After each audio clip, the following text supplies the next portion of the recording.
삶을 살아가다 보면 큰 산이 앞을 가로막거나 아니면 거대한 바위가 앞을 막고 있는 것 같을 때가 있습니다. 저에게도 이런 일들이 여러 번 있었는데요. 세상이 나를 막고 있는 것 같고 심지어 하나님마저 나를 막고 있는 것 같았습니다. 그 중에 하나를 좀 말하면 어느 날 갑자기 찾아온 우울증이었어요. 저는 우울증을 두 번 경험했는데요. 첫 번째 겪었던 우울증은 좀 오랜 시간 겪었고, 두 번째 다시 재발됐을 때는 그보다 좀 짧게 경험을 했습니다. 첫 번째는 병원을 다니지 않고 혼자 끙끙거리다 보니까 정말 많이 힘들었고 오랜 시간 동안 고생했습니다. 한참 믿음이 좋다라고 생각할 때 갑자기 이 우울증이 찾아왔어요. 그래서 저에게는 너무나 힘든 시간이었습니다. 모든 것을 포기하고 싶었고 모든 것이 죽음과 연결이 되는 거죠. 그냥 이 달리는 버스가 다리 아래로 떨어졌으면 좋겠다. 그냥 누군가 나를 밀어뜨려서 죽였으면 좋겠다. 이런 생각이 계속 드는 거죠. 너무 힘들었고 정말 미칠 것 같았습니다. 그리고 난 후에 시간이 좀 지나서 다시 두 번째 우울증이 찾아왔을 때는 더 힘들었어요. 왜냐하면 이 재발이라는 것이 그렇습니다. 얼마나 힘든 것인지 알기 때문에 또 다시 이것을 겪어야 되고 이것을 헤쳐나가는 그 과정이 얼마나 힘든지 알기 때문에 더 힘든 거죠. 왜 나에게 이런 것이 또 찾아왔을까? 왜 하필 지금 이 시점에 왜 지금 나에게 이것이 왔지? 라는 생각이 정말 많이 힘들었고 아무것도 못하는 상태가 되었습니다.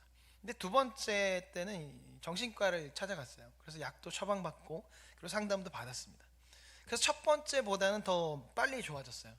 두 번째라서 실망감이 컸지만 두 번째라서 어떻게 해야 할지 그 방법을 아니까 좀 더 빨리 병원을 찾았고 주님께서 도와주셔서 첫 번째보다는 빨리 나아졌습니다. 그런데 그 둘 다 우울증이라는 것이 저를 되게 힘들게 해서 아무것도 못하겠어요. 하나님도 나를 버리신 것 같고 하나님도 응답하지 않는 것 같아서 참 힘든 시간, 희망도 없고 의지도 없고 아무것도 하고 싶지 않은 상태가 계속 유지됐습니다. 그때 할 수 있는 거 걸으라고 하니까 그냥 하염없이 이렇게 걷는 거고, 그냥 할 수 있는 게 없으니까 그냥 우는 거고, 그리고 하고 싶지 않지만 하라고 하는 것이 기도니까 겨우겨우 그냥 앉아서 왔다가 가는 그런 것들의 반복이었습니다. 매일매일 모든 것을 포기하고 싶었고 이것이 끝나지 않을 것 같다는 생각 때문에 참 막막했습니다. 근데 오늘 말씀에 나오는 유다 백성들이 그런 상태예요. 계속되는 공격과 방해에 이들이 모든 것을 포기하게 되는 상태에 이르게 되는데, 우리가 오늘 읽은 에스라서는 크게 두 부분으로 나눠져 있습니다. 1장부터 6장은 바벨론으로 끌려왔던 유다 백성들이 이 고레스 왕에 의해서 귀환을 하게 되고 그리고 귀환하여서 겪게 되는 삶에 대한 이야기를 다루고 있고요. 그리고 7장부터 10장은 에스라와 함께 두 번째 귀환한 내용과 에스라가 회개 운동하는 것, 그것을 다루고 있어요. 그래서 제목은 에스라서이지만 1장부터 6장까지는 에스라가 귀환하기 전에 있었던 일들을 다루고 있어요. 그래서 먼저 1장부터의 내용을 좀 간단히 살펴보면, 그렇게 잘 나가던 바벨론, 절대로 무너지지 않을 거라고 생각했던 바벨론이 페르시아에 의해서 무너집니다. 그렇게 되니까 바벨론의 포로로 있던 유배대 생활을 하던 유다인들이 페르시아의 포로로 속하게 되는 거죠. 근데 이 페르시아는 어떤 정책을 펼쳤냐면 관용 정책을 펼쳤어요. 그래서 포로로 있는 유다 백성들에게 너희 나라로 돌아가도 좋다. 예전에 살던 대로 돌아가서 너희만의 법을 만들고 공동체를 만들고 성전과 성벽을 만들고 그렇게 너희만의 신앙생활을 하고 예전처럼 살아도 된다. 그리고 대신 세금만 잘 바쳐라 라고 얘기를 했습니다. 그러니까 고레스 왕이 생각할 때는 속국이 성장하고 부자가 되면 자신들도 부자가 된다고 생각해서 관용 정책을 펼친 거죠. 그래서 남유다 백성들이 고레스 왕의 지원을 받고 본국으로 귀환을 해요. 이때 사정으로 인해서 귀환하지 못한 유다 백성들은 자신의 예물을 귀환하는 백성들에게 나눠주고, 고레스 왕이 이전에 바벨론 왕이 성전에서 가지고 왔던 여러 성전 기물들, 예배 때 필요한, 제사 때 필요한 성전 기물들을 가지고 왔는데 그것을 다 돌려줘요. 그래서 귀환하는 그 기대감 가지고, 큰 기대를 가지고 자신의 나라로 귀환하는 내용, 그것이 에스라서 1장의 내용입니다. 그리고 2장에 오면 되게 힘든 내용이 나와요. 읽기 힘든 내용. 아마 큐티를 하시거나 성경을 읽으신 분들 아실 거예요. 왜 이렇게 힘든지. 안 읽은 분들은 모르죠. 뭐가 나왔는지. 2장에 가면 기환하는 사람들의 그 자손들이 몇 명, 누구 자손 몇 명, 이름도 어려운 자손들의 몇 명 계속 언제까지, 아마 이것을 제대로 읽으신 분들은 거의 없을 것 같은데, 어찌됐든 겨우겨우 해서 그날 이제 하루에 이 명달 다 읽어야 돼서 힘든 것을 지나면 이제 3장이 오는데, 3장에서는 그렇게 귀환한 유다 백성들이 이제 자신의 마을, 이전에 살던 그 고향을 돌아가서 짐을 풉니다. 그리고 7월이 되었을 때 예루살렘에 모여요. 7월에 그 유대인들의 중요한 절기가 많거든요. 그래서 모여서 무엇을 하냐면 번제단을 만듭니다. 예배를 드리기 위해서는 가장 먼저 필요한 것이 번제단이기 때문에 하나님 앞에 번제단을 만들고 예배를 드립니다. 매일 상번제를 드리는 거죠. 아침과 저녁으로 주님께 예배를 드리고 절기를 지키게 됩니다. 그것을 통해서 예배가 회복되는 거죠. 바벨론에 있을 때는 번제단 앞에서 예배를 드릴 수가 없었거든요. 근데 이제 귀환해서 가장 먼저 한 것인 그렇게 드리고 싶었던 그 번제단에서 예배를 드리는 거죠.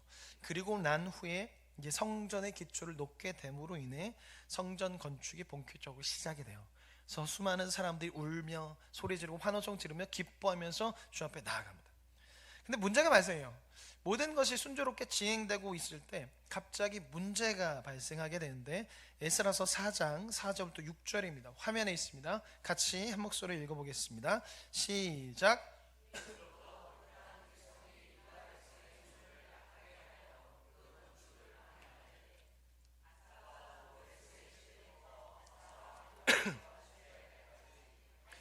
뇌물을 주어 그 계획을 막았으며 또 아수에로가 즉위할 때 그들이 글을 올려 유다와 예루살렘 주민을 고발하려. 그러니까 유다 백성들이 남녀다로 포로로 끌려간 사이에 그 땅에 누군가는 살고 있었을 거 아니에요. 그리고 그 땅에서 나온 소산물들을 얻었는데, 그렇게 얻었던 그 사람들, 주변에 살고 있던 사람들과 옛 북이스라엘 지역에 살고 있는 사람들이 그 남유다가 떠난 그 자리에서 소산물을 얻고 여러 가지 이득을 취했는데, 지금 그 백성들이 돌아와서 성전을 건축하고 성벽을 건축하려고 하니까 자신들이 얻었던 이득을 취하지 못하게 되고, 그 땅을 자신들이 받으려고 했는데 더 이상 그 땅을 받을 수 없게 되게 되는 상황이 펼쳐지니까 이제 이것을 막으려고 한 거죠. 어떻게든 그들이 성전 건축을 하지 못해서 그 땅에서 나는 것, 그 땅이 자신의 것으로 만들기 위해서 방해를 합니다. 그래서 이들이 여러 시간 동안, 오랜 시간 동안 여러 방법을 가지고 계속 방해를 해요. 무기를 들고 와서 폭력을 휘두르고 지방 관리들에게 뇌물을 주어서 성전 건축을 하지 못하도록 계속 압박을 가합니다. 또한 페르시아에도 계속 민원을 넣어요. 이로 인해서 유다 백성들은 점점 성전 건축하는 것을 지쳐가게 됩니다. 드라마에 보면 자주 나오는 내용 중 하나가 이런 비슷한 게 있어요. 어떤 사람들이 일을 막 진행하는데 누군가의 방해로 해서 엎어지거나 힘들어지는 경우가 생기는 그 드라마가 좀 많아요. 뭐 미생이나 아니면 뭐 비밀의 숲, 나의 아저씨 같은 드라마를 보면 그런 내용들이 등장하죠. 예를 들면 나의 아저씨라는 내용을 보면, 드라마 좀 보신 분들 있을 텐데, 이선균이라는 배우가 나오는데, 이 배우가 회사에서 꽤나 능력이 있고 신뢰받는 직원입니다. 그런데 다른 부서와 다른 상사와 경쟁자들이 그 자신의 이익을 위해서 이선균을 어떻게든 승진 못하게 하고 회사에서 잘리게 하려고 하죠. 그래서 회사 상사인 도준영이라는 사람이 아이유를 시켜서 도청을 시키고 그렇게 해서 뭔가 방해하고 여러 이상한 소문을 내서 뒤로 이제 결국 잘리도록 그렇게 하는 거죠. 이것으로 인해서 여러 사건이 발생하고 이선균이 어려운 가운데 빠지지만 그 상황 가운데 그것을 버텨내고 결국 승진하게 되는 것이 나의 아저씨 이야기의 일부 중 하나입니다. 그리고 이와 비슷한 내용이 또 성경 안에서 등장하는데, 다니엘서를 보면 이런 게 있죠. 다니엘과 세 친구가 바벨론에 포로로 끌려와서 환관장의 관리를 받게 돼요. 그래서 여러 학자들이 이 다니엘과 세 친구 환관이 되었다, 내시가 되었다라고 그렇게 보기도 합니다. 그렇게 힘들고 어려운 상황 가운데 믿음을 지켰던 그들에게 하나님의 지혜로 인해서 느부갓네살 왕이 꿈을 해석하게 되죠. 그래서 다니엘은 그 왕궁의 핵심 인물이 되고, 그리고 세 친구는 지방의 관리로 부임하게 돼요. 근데 이것을 아주 시기하고 못마땅히 여기는 사람이 있었는데, 바로 원주민이었던 갈대아 사람들이에요. 갈대아 사람들은 원주민이었는데 포로로 끌려온 사람들이 자기보다 직급이 높이 올라가니까 이것이 마음에 들지 않은 거죠. 그래서 온갖 계략과 모략을 만들어서 이들을 위험에 빠뜨립니다. 죽이려고 해요. 죽여서 그 자리에 자기가 올라가려고 하는 거죠. 이런 상황 가운데 다니엘과 세 친구가 믿음으로 이것을 이겨내요. 지금 포로에서 귀환한 사람들, 성전을 건축하는 유다 백성들이 지금 이런 상황에 놓인 거죠. 성전을 건축하려고 하는데 주변에 있던 여러 족속들이 온갖 방해와 모략을 통해서 성전을 건축하는 데 있어서 어려움이 생긴 거예요. 주변 족속들이 계속 쳐들어오고 계속적으로 돈을 들고 관리들을 통해서 압박을 하는 거고, 말도 안 되는 민원을 계속적으로 집어넣는 거예요. 이것으로 인해서 기완에서 성전 건축을 하던 유다 백성들이 결국 스스로 성전 건축을 중단하게 됩니다. 이들은 계속되는 방해에 지쳐갔고 이들 안에 있던 마음도 서서히 식어져 간 거죠. 처음에는 엄청난 열의를 가지고 성전 공사를 시작했어요. 그래서 무기를 차고 그들의 공격을 막고 밤낮 할 거 없이 불침번을 서 가면서 성전 건축에 매진했습니다. 그러면 좀 하나님께서 보호해 주시면 좋겠는데 그런 방해가 사라지지 않는 거죠. 그러니까 이들이 점점 힘들어지는 거예요. 방해는 계속 매일매일 있고 지방 관리는 돈을 받고 계속 압박하고 트집을 잡고 이런 것들이 계속 있으니까 이들이 지쳐가고 스스로 포기하게 된 거예요. 계속되는 방해와 어려운 상황으로 인해서 이들 안에 있는 성전에 대한 마음이 식어져 갔고 하나님에 대한 마음과 신뢰도 떨어져 가면서 이들 안에 영적인 침체가 와버렸어요. 그래서 이들은 결국 스스로 성전 건축을 멈춰버린 겁니다. 그렇게 16년이라는 시간이 흐른 거예요. 이런 상황 가운데 시작되는 것이 5장의 말씀입니다. 기완한 유다인들이 아무것도 못하는 상태가 되어버리고 마음이 무너지고 신앙이 무너지고 삶도 무너져 있는 가운데 5장이 시작되는데 에스라서 5장 1절 2절을 새한글 성경으로 화면에 있습니다. 같이 한번 읽어보겠습니다. 자, 시작. 그때 학계 예언자와 이또의 아들 스가랴 예언자가 유다와 예루살렘에 있는 유다 사람들에게 예언했다. 그들 위에 계신 이스라엘의 하나님의 이름으로 예언한 것이다. 그러자 스알디엘의 아들 수룹바벨과 여호사닥의 아들 예수아가 일어나 예루살렘에 하나님의 집을 짓기 시작했다. 그들과 함께 하나님의 예언자들이 있어서 그들을 뒷받침해 주고 있었다. 이들이 신앙이 무너져 있고 이들의 마음과 삶이 무너져 있는 상태로 살아가던 어느 날 하나님께서 학개 선지자와 스가랴 선지자를 보내셔서 그들에게 하나님의 말씀을 듣게 한 것이죠. 오늘 말씀에서는 어떤 말씀이 선포되었는지 알 수는 없지만 학개서와 스가랴서를 통해서 보았을 때 선포된 메시지는 이런 겁니다. 다시 일어나 성전을 건축해라. 내가 너희와 함께 할 것이니 다시 일어나 성전을 건축해라. 지금 너희에게 발생한 일들로 인해서 희망도 잃고 아무것도 못하겠다고 하면서 포기하였는데 다시 일어나라. 내가 너희와 함께 할 것이니 두려워하지 말라. 너희가 다시 시작한다면, 너희가 다시 일어나 나를 구하고 나를 찾는다면 내가 너희와 함께하여 일어나게 할 테니 다시 시작하여라. 포기하지 말고 계속하여라 라는 메시지가 선포돼요. 하나님께서 지쳐가고 메말라가고 있는 유다 백성에게 학개와 스가랴 선지자를 통해서 하나님의 말씀을 전하는 것이죠.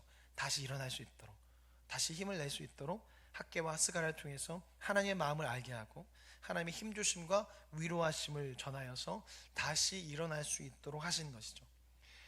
이 낙심하고 낭망했던 그 남유다 백성, 유다 백성들, 스부르바벨과 그 지도자 예수아가 일어나서 다시 성전을 건축하기 시작해요. 하나님의 말씀을 듣고 희망이 생긴 이들이 다시 힘을 얻어서 성전 건축을 시작하는 거죠. 수많은 어려움과 좌절로 인해서 이들은 성전 건축을 포기했고 내려놓았던 그 믿음과 그 신앙을 다시금 찾고 다시 시작한 것이죠. 이들 가운데 하나님의 말씀이 선포됨으로 인해서 하나님의 마음을 알게 되고 하나님께서 역사하실 것을 기대하게 됨을 통해서 이들은 다시금 일어나서 성전 건축을 시작하는 것이죠. 물론 방해도 다시 시작됩니다.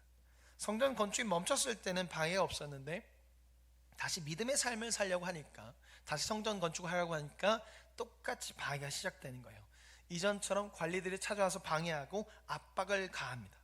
그러나 이들 안에 말씀이 들렸고 말씀을 통해서 하나님의 마음을 알고 그 힘으로 인해서 이들은 이제 그 방해에도 성전 건축을 멈추지 않고 계속 하나님의 이름으로 나아가요. 쓰러졌고 무너졌던 믿음이 하나님의 말씀으로 해서 다시 일어나기 시작했고 그들의 믿음이 굳건해져 갔던 것이죠. 오늘 우리도 마찬가지입니다. 우리의 신앙이 늘 한결같고 똑같으면 좋겠지만 그렇지 못할 때가 많습니다. 늘 담대하고 늘 은혜 가운데 살아가면 좋겠지만 그렇지 못할 때가 많아요. 때로는 좋지 못한 상황으로 인해서, 때로는 갑자기 찾아오는 어떤 문제 때문에, 상황 때문에 불안해서, 그리고 어려워서, 그리고 메말라감으로 인해서 신앙이 바닥을 치고 마음이 바닥을 칠 때가 있습니다. 늘 꽃길만 걸었으면 좋겠는데, 늘 평탄한 길만 걸으면 좋겠는데 이 세상이 그렇지 못해요. 때로는 오르막길을 오르기도 하고 내리막길을 걷기도 하고 때로는 함정에 빠지기도 하고 때로는 구렁텅이에 빠지기도 하고 거대한 산과 바다가 앞을 막고 있어서 아무것도 못할 때가 있습니다. 그래서 넘어지기도 하고 포기하기도 쉽고 때로는 차지도 뜨겁지도 않은 상태가 될 때가 있어요. 이때 우리를 살릴 수 있는 것, 우리를 다시 살릴 수 있는 것, 우리의 신앙을 다시 세우며 멈췄던 신앙을 다시 시작하고 세워나갈 수 있는 것은 하나님의 말씀을 듣는 겁니다. 하나님의 자녀인 우리가, 하나님의 백성 우리가 아버지 되시며 왕 되시며 인도자 되시는 그 하나님의 말씀을 듣는 거죠. 그 말씀을 들을 때 위로가 되고, 그 말씀을 들을 때 지혜가 생기고, 그 말씀을 들을 때 할 수 있다는 힘과 자신감이 생기게 되는 거죠. 그래서 우리는 늘 주님의 말씀을 들어야 하는 거예요. 기도를 통해서 주님의 말씀을 들어야 하는 것이고, 성경 말씀을 통해서 주님의 말씀을 들어야 합니다. 그때 우리의 마음속에 주님의 말씀이 새겨져서 하나님은 우리를 위로하시는 분이시며 내 삶에 역사하시는 분이라는 것이 믿어져서 기대하며 힘을 얻게 되는 거죠. 말씀이라는 것은 하나님이 어떤 분인지 알게 하는 거예요. 말씀 안에 담겨있는 하나님의 역사하심과 인도하심과 신실하심으로 해서 하나님은 이런 분이시구나 라는 것을 알게 되죠. 그리고 기도라는 것은 그렇게 알게 된 그 하나님을 믿고 싶게 하고, 믿게 하고, 기대하게 해요. 성경 말씀 속에서 역사하셨던 하나님께서 내 삶 속에서도 나타났으면 좋겠다라고 바라게 되고, 그 하나님께서 내 삶 속에서도 역사하실 거야 라는 기대감과 믿음이 생기게 되는 거죠, 기도할 때. 그래서 우리는 말씀을 통해서 하나님을 배워야 하고, 기도를 통해서 그 하나님을 믿는 믿음을 가질 수 있어야 돼요. 날마다 말씀을 통해 주님 말씀을 들어야 하고, 기도를 통해서 주님 말씀을 들어야 해요. 그리고 그것을 가지고 삶으로 와야 돼요. 그래서 말씀 안에서 역사하시고 기적을 나타내신 그 하나님이 단지 그냥 성경 인물이 경험한 것, 성경 인물들이 싸워서 승리한 것으로 끝나는 것이 아니라 내가 경험한 것, 내가 싸워서 이긴 것이 되어야 하는 거죠. 우리는 매일 이것을 가지고 살아가야 돼요. 때로는 싸워야 할 때도 있고요, 고민도 해야 되고 발버둥도 쳐야 하고 발악해야 할 때도 있습니다. 우리는 흔들린 세상 속에서 살아가기 때문에 주님 오시는 그날까지 매일매일 싸워야 하고 고민해야 하며 발버둥 치며 살아가야 해요. 그럴 때 우리는 말씀을 통해서 알게 된 하나님으로 인해서, 기도를 통해서 믿게 된 그 하나님으로 인해서 이 세상에서 날마다 주님과 함께 승리할 수 있습니다. 주님의 이름을 부르며 승리할 수 있는 거죠. 우리는 연약하지만 주님은 강하시기에, 우리는 유한하지만 하나님의 말씀은 영원하기에, 우리가 주님 안에서 살아가고 말씀 안에서 살아가고 주의 이름을 부르며 살아갈 때 승리한 삶을 살아갈 수 있고, 그것이 매일 반복될 때 흔들리는 세상 속에서 평안 누리며 살아갈 수 있습니다. 사랑하는 성도 여러분, 흔들린 세상 속에서 흔들릴 때마다 말씀을 계속 선포하세요. 말씀을 기억하십시오. 주님의 이름을 부르십시오. 주님께서 우리를 위로하실 것이고, 성령께서 우리가 읽었던 그 말씀 안에서 하나님의 역사하심과 인도하심을 생각나게 하셔서 위로하실 것이고, 힘주실 것이고, 사랑을 경험케 하실 겁니다. 우리는 약하나 우리 주님이 강하시며 우리에게 주님의 이름으로 나아갈 수 있도록 허락하신 것을 기억하시기 바랍니다. 어떤 책에서 이런 이야기를 본 적이 있어요. 오늘 아버지가 친구들을 데리고 집으로 술을 들고 왔어요. 그리고 이제 같이 술을 마시기 시작한 거죠. 아마도 엄마가, 아내가 친정에 갔거나 친구들과 함께 여행을 떠났기 때문에 이 아버지가 이게 친구들을 데리고 술을 마실 수 있다고 생각이 되는데 그렇지는 못했겠죠. 그래서 아내가 오늘 없어, 그러니 우리 집에 와서 술 먹자 해서 이제 아빠가 친구들과 함께 집에 와서 이제 술판을 벌이고 있습니다. 술을 마시다 보니까 목소리가 점점 커지겠죠. 근데 방 안에 누가 있었냐면 이제 중간고사를 앞두고 있는 중3 아들이 있었어요. 이 아들이 아무리 노이즈 캔슬링 좋은 거 끼고 귀마가 끼고 이어폰을 껴도 계속적으로 그 아버지의 술 먹고 떠드는 소리, 친구분들과 계속 이야기 나눈 소리가 계속 들어오는 거죠. 그래서 참다가 도저히 못 참아서 가서 아버지에게 정중하게 이야기를 했대요. 아버지, 정말 죄송한데 내일 내가 중간고사이니 조금만 조용히 해주시면 좋겠습니다 라고 이야기를 했대요. 아버지가 어떻게 말씀했을까요? 그래, 알았어 라고 했을까요? 그렇지 않겠죠. 이 어린 놈의 자식이 어디서 아버지한테 버릇게 친구들인데 지금 뭐하는 거야? 라고 하면서 소리를 질러서 이 아들이 결국 조용히 방으로 들어갔대요. 그리고 10분 후에 다시 나와서 조용히 한마디를 하자 순식간에 이 거실이 조용해졌다고 합니다. 아들이 와서 한 말 한마디가 뭐였냐면, 아버지, 할아버지가 조용히 하래요 라고 얘기했더니 결국 이 아버지와 친구들이 조용히 했다는 거죠. 아들이 가서 말할 때는 안 되던 것이 할아버지의 이름으로 말하니까 조용해지고 문제가 해결된 거죠. 우리가 우리의 힘으로 나아갈 때는 되지 않습니다. 근데 주님의 이름으로 나아갈 때는 그 힘이 나타나는 거죠. 우리를 살리는 것은 다른 것이 아니라 눈을 감으면 보이는 주님이시고 우리를 위해 죽으신 예수님입니다. 그리고 그 주님을 알 수 있는 것은 말씀을 통해 알 수 있고 기도할 때 느낄 수 있는 거죠. 이러한 것이 우리에게 익숙하지 못하고 불편한 것이 될 수 있지만 이 익숙하지 못한 것이 익숙해질 때, 이 불편한 것을 계속할 때 우리의 삶에 평안이 찾아오고 위로가 찾아오고 세상을 이길 수 있는 힘과 능력이 생길 겁니다. 주님을 바라보시고 주님의 이름을 부르시며 삶 속에서 말씀을 선포하시고 주의 말씀을 매일 찾고 들으십시오. 그것이 아무것도 아닌 것처럼 느껴지겠지만 나를 살리고 나를 다시 일으킬 것이며 나로 하여금 걸어가게 할 것입니다. 두 번째, 하나님의 말씀을 듣고 이제 성전 건축이 시작하자마자 방해가 시작됐다고 말씀드리는데, 이 지도자가 와서 누구의 허락을 받았냐, 누가 이것을 하라고 했느냐라고 하는데, 세번역 성경 3절부터 5절 말씀을 제가 읽어드리겠습니다. 화면에 있습니다.